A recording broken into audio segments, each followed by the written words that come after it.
Jail থেকে আসছেন? হ্যাঁ ভাই, আমি সফর জেল থেকে আসছি, কিন্তু আমি যে বিপদে পড়ছি আমার মতন যেমনি আর কোনো বাঙালি মানুষের এসব ক্ষতি যেমন না হয়।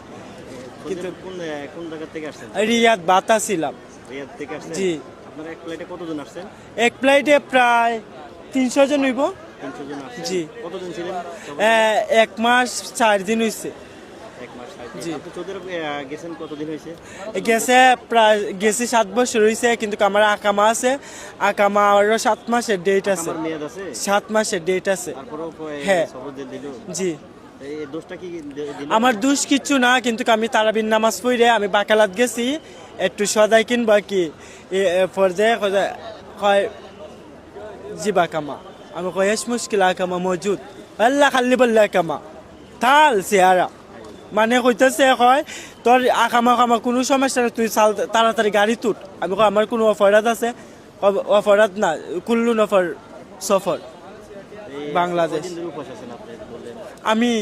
আমি সৌদি আরব ভাই, কিন্তু আমি জানি আল্লাহ নবীজির দেশ, কিন্তু এখনো আবু জাহেলের দেশ কইল করণ যাব, কিন্তু ভাই কাফের কইল 1 গ্লাস পানি দিব। আমি 3 দিন উপবাস ছিলাম, আমার 3 দিনে উপবাস ছিলাম।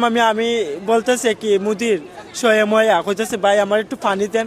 আমার ফিটের মধ্যে এমন লাত মাইরে বইছে, মাফি হায়ান আমার কইতেছে হারামির বাচ্চা তোরা কেন পানি দিব।